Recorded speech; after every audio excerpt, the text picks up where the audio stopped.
Mesdames et messieurs, bonsoir et bienvenue à cette émission d'Info 9. La mairesse sortante de la ville de Macamic sollicitait un autre mandat le 7 novembre dernier. Elle se présentait contre son ancien adversaire de 2017, M. Claude Morin. Elle a remporté la victoire sans vraiment trop de difficultés, il faut le dire. Alors, mesdames et messieurs, la mairesse, on ne dit pas la nouvelle mairesse, parce qu'elle était déjà mairesse, elle revient en poste. Alors, la mairesse de la ville de Macamic, Mme Lina Lafrenière. Madame Lina, bonsoir. Bonsoir. Félicitations à vous. Merci beaucoup. Très belle lutte. Ça a été poli. Il n'y a pas eu de grossièreté. Il n'y a pas eu... en tout cas, il me semble que tout a quand même bien fonctionné. Est-ce que c'est votre... est-ce que vous pensez, comme moi, que ça a été propre? Écoutez, moi, je vais parler pour moi. Moi, j'ai fait une campagne propre. Je n'ai pas entendu de choses méchantes non plus contre mon adversaire. Mais moi, c'est dans mes gènes de faire... d'être transparente, d'être éthique. Alors, moi, j'ai porté ma campagne sur la vérité, puis pas sur de fausses promesses. Alors, je considère que oui, on a fait une campagne propre. Si je vous demandais, Mme Lafrenière, à quoi vous attribuez votre victoire? Bien, je crois que j'attribue ma victoire à nos réalisations, à ce qu'on a fait. Puis, je la partage avec le conseil avec qui j'ai travaillé 4 ans. Je partage cette victoire-là avec eux. Je considère qu'on a réalisé beaucoup de choses, beaucoup de chemins qui ont été faits. On a procédé par phase pour éviter d'avoir une facture trop salée. On a fait nos jeux d'eau, on a amélioré les structures pour nos jeunes familles, on a fait nos chemins, on a travaillé le dossier du CHSLD. Je sais qu'il n'a pas abouti encore, mais on a fait des pas de géant dans ce dossier-là. Alors, je crois que les gens ont apprécié les réalisations qu'on a faites. Quelle sorte de campagne vous avez fait? Je sais que votre adversaire a fait une campagne de terrain, parce qu'on l'a vu souvent. Est-ce que c'était pareil pour vous? Est-ce que c'est une campagne de terrain ou de sollicitation téléphonique ou peu importe?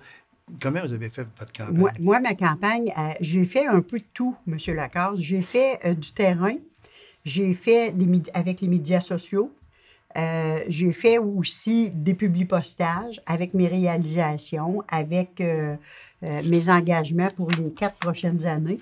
Alors moi, je vous dirais, j'ai touché un peu à tout pour essayer d'aller chercher le plus de gens possible. Certains jeunes aiment moins qu'on aille dans les maisons. D'autres, un petit peu plus âgés, préfèrent ça. Alors, je vous dirais que moi, c'est été un mix de tout, là. J'ai fait un peu de tout. Effectivement. Terrain et autres. Et voilà. Est-ce que le taux de participation, il est faible. Il est faible à la grandeur du Québec, c'est pas compliqué. Mais est-ce que le faible taux de participation ici à Macamic, vous l'attribuez à quoi? Puis est-ce que ça vous a déçu? Mais oui, par rapport à 2017. À 2017, on avait plus ou moins 250 citoyens de plus qui avaient participé aux élections. Mais moi, est-ce que je me dis, est-ce qu'on attribue ça à la COVID? Bien, peut-être.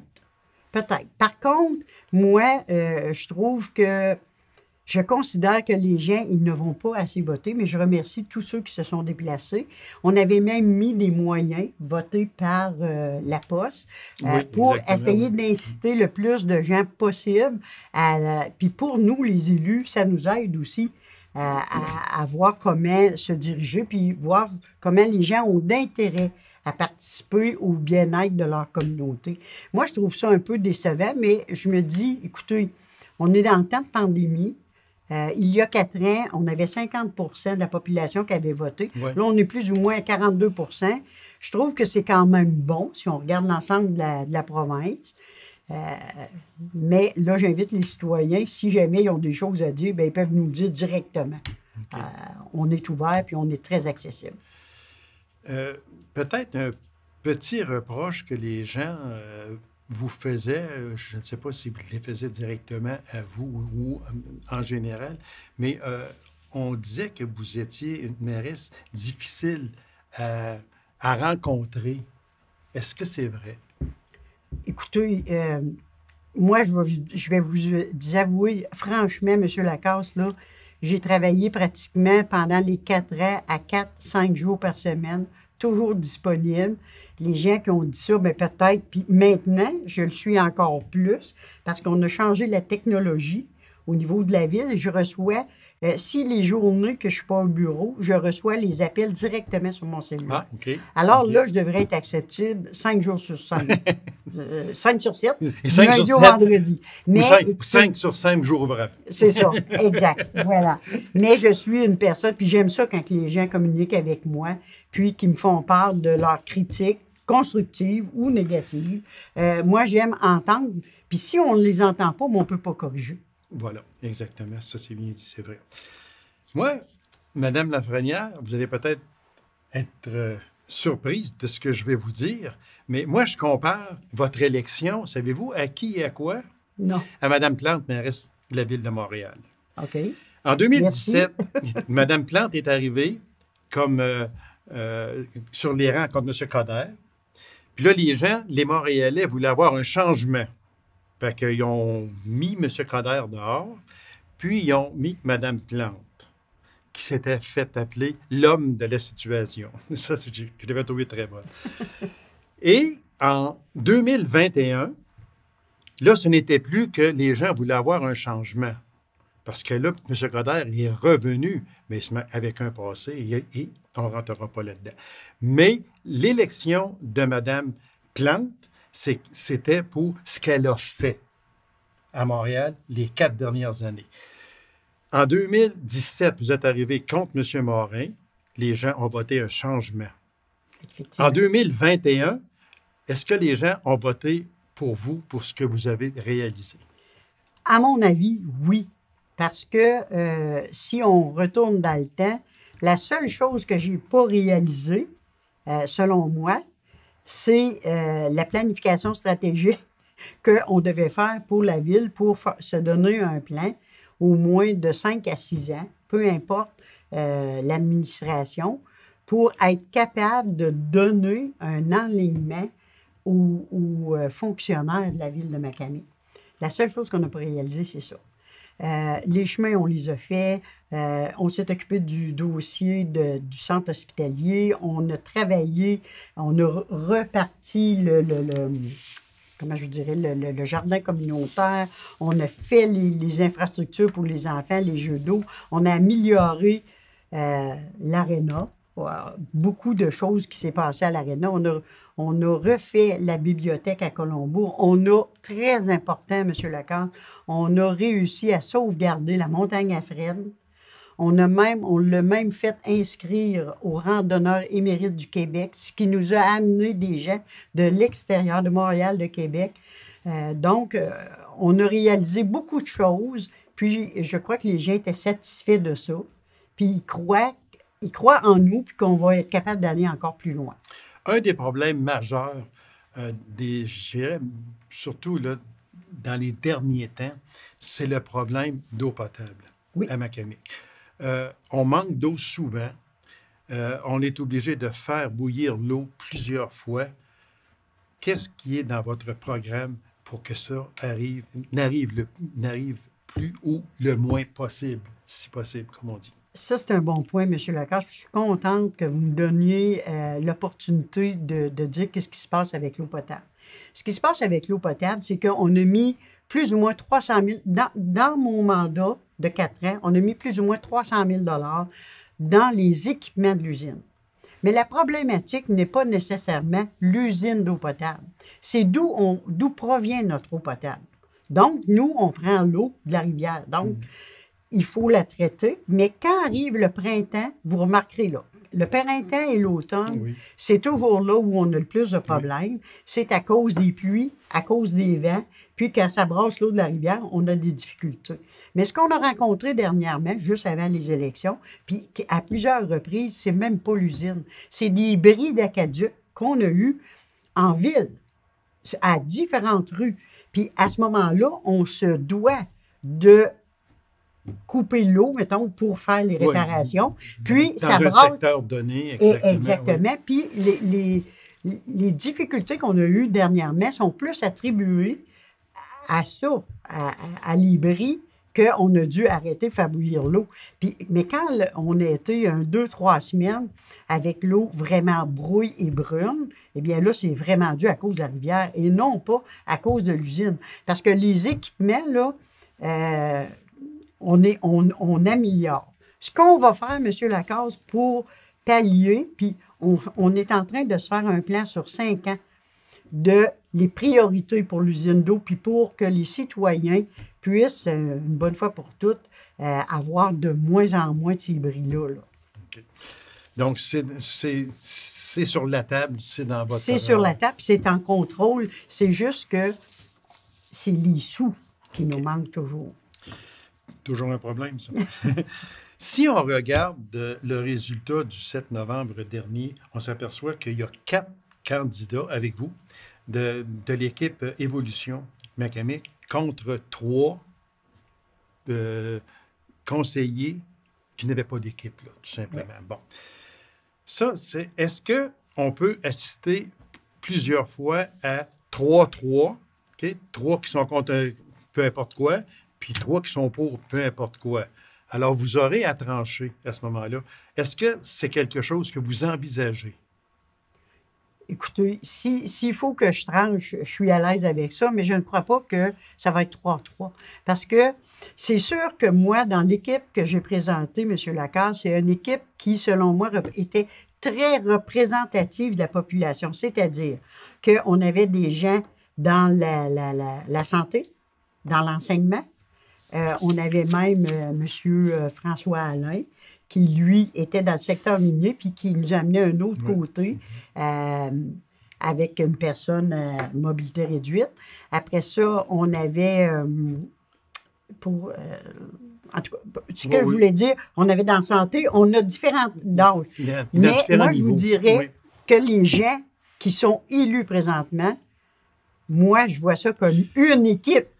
Oui, et ça, c'est bien dit. Et j'espère que c'est comme ça que ça va être pris aussi pour le bien-être de Macamic et des citoyennes et des citoyens de Macamic. Je suis convaincu, M. Lacasse, que tous les candidats qui sont élus présentement et qui vont travailler avec moi, ils ont tous le même but, travailler pour les citoyens. Bravo.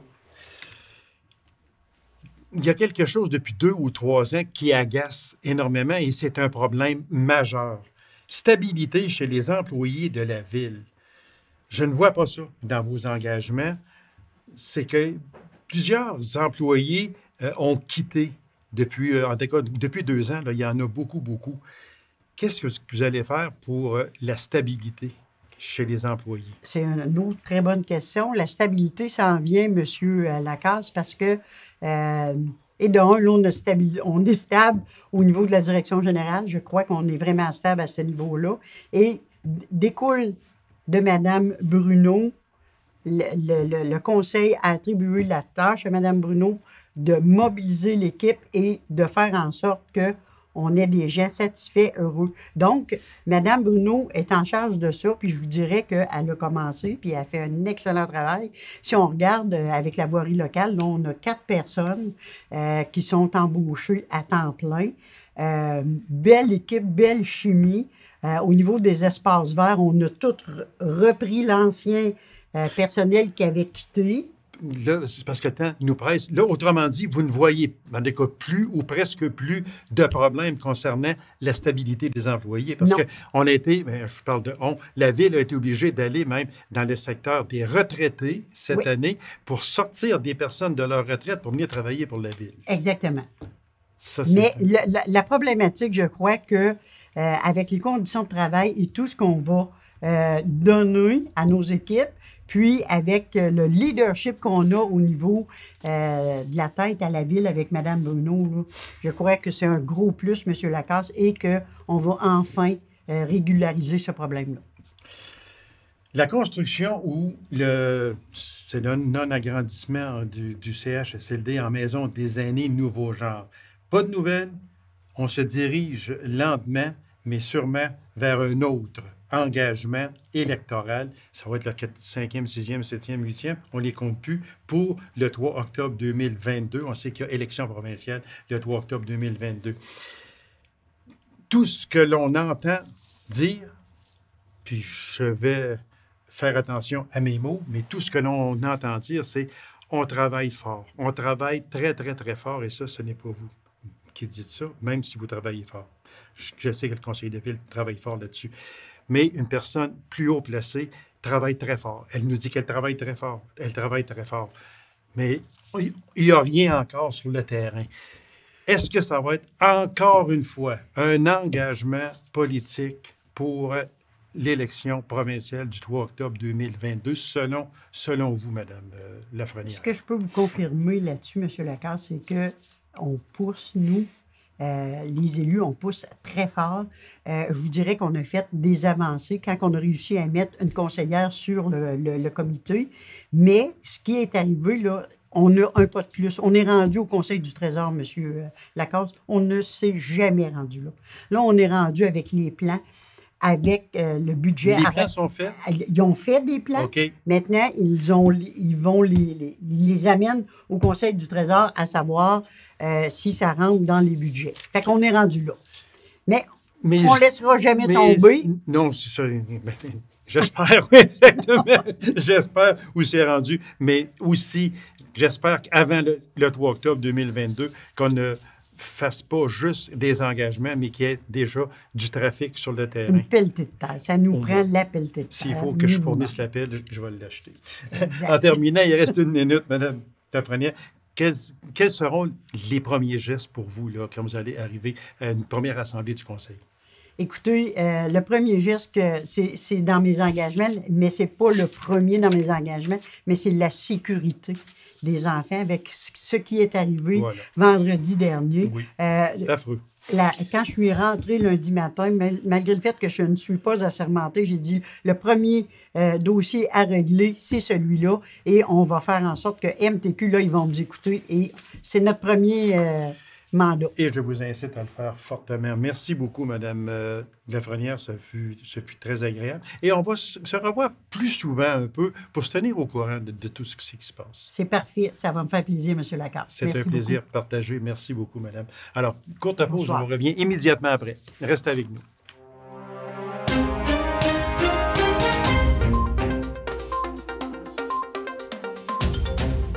C'est toujours avec un grand plaisir que je la reçois à mon émission. Alors, cette fois-ci, elle vient nous dévoiler les résultats de la 34e édition du Gala Excellor de la Chambre de commerce et d'industrie d'Abitibi-Ouest. Mesdames et messieurs, avec grand plaisir, je reçois la directrice générale, Mme Mélissa Larouche. Madame Mélissa, bonsoir. Bonsoir, Gaby. Toujours un plaisir de vous recevoir. Puis, je vous remercie de votre disponibilité. C'est très gentil. Bon, on se demandait l'autre jour, quand on a parlé du Gala Excellor, qui s'en venait à grands pas. Maintenant, bien, c'est fait. C'était une réussite. Bravo à tout le monde. Mais on se demandait, est-ce que ça va être en présentiel? Là, c'était pas décidé encore. Oui, on a pu faire une formule en présentiel. On est d'ailleurs très, très heureux du résultat. On a cette année été vraiment à la salle des jardins pour faire vraiment toutes les remises des prix. Avec les normes, tout était correct là, à la salle des jardins pour avoir toutes les 300 personnes.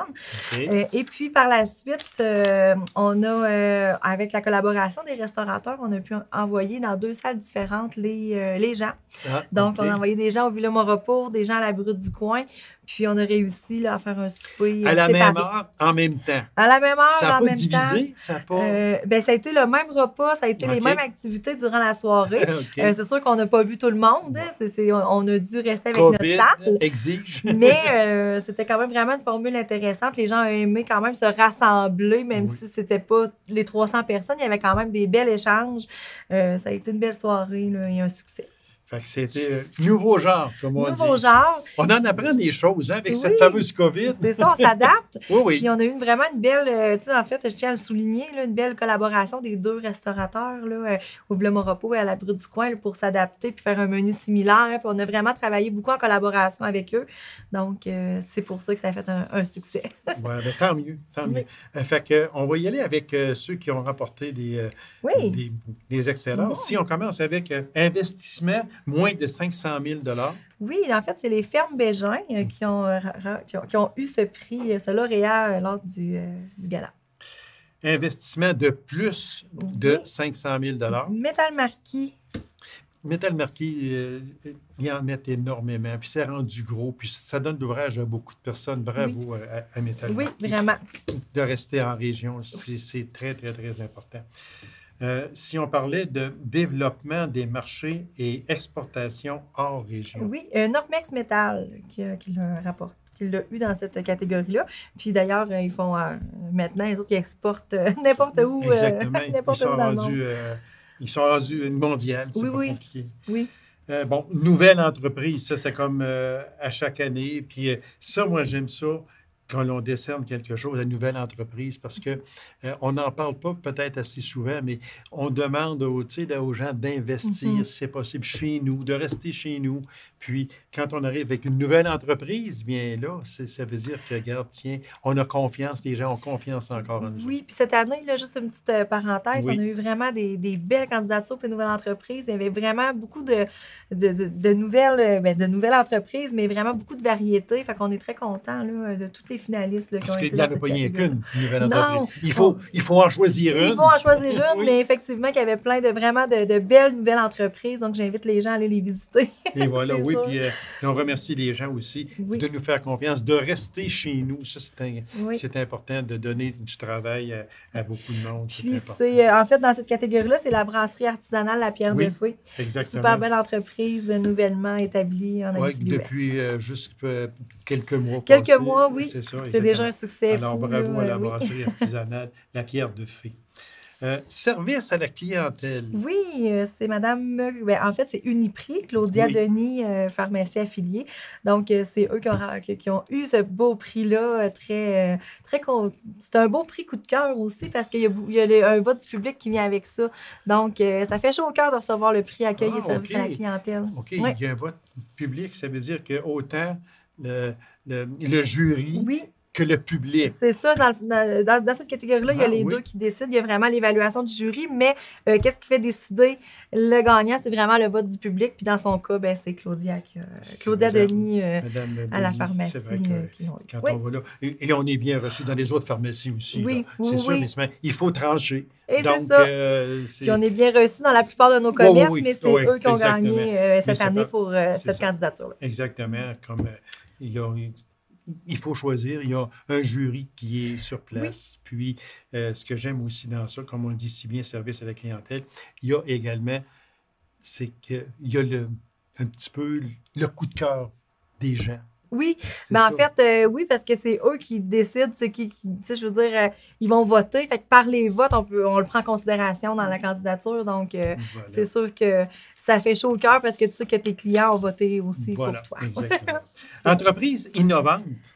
Oui, entreprise innovante, Éco-Bourgeon, avec M. Vincent Fluet. Donc, une super belle entreprise, très innovante en agriculture. Donc, on est très contents aussi. Oui, puis il ne faut pas les mettre de côté. L'agriculture est importante, beaucoup. Oui, vraiment. Qualité de vie en entreprise. Oui, ILEC Industrie qui a remporté ce prix. Ça, la qualité de vie là, en entreprise aussi. Ce sont toutes des catégories qui sont importantes, là. C'est sûr. Il me semble qu'il y en a qui ressortent un petit peu plus tantôt. Là. On va en prendre une autre ici là, qui va être très importante. Ça ne veut pas dire que les autres ne sont pas importantes. Il faut faire attention. Mais la qualité de vie en entreprise, c'est important d'être heureux au travail. C'est un peu ça. Là. Oui. C'est le fun de voir toutes les entreprises qui se sont inscrites là-dedans. On avait quand même plusieurs. On en avait 5 dans cette catégorie-là. Puis, c'est le fun de voir que les gens prennent ça à cœur, les entrepreneurs aussi, là, de rendre leur milieu de vie intéressant puis dynamique. Donc, projet communautaire. Oui, projet communautaire, c'est le Centre de formation générale Le Retour avec leur projet Halte Garderie. Super beau projet. Pérennité. Pérennité, la fromagerie La Vache à Mayotte, qui fête son 25 ans. Donc, ça... Déjà 25 oui, ans. déjà Mon 25 Dieu, ans. Dieu. Donc, ça fait super bien qu'elle ait remporté ce prix-là parce que c'est le 25 ans. C'est 25e cette année.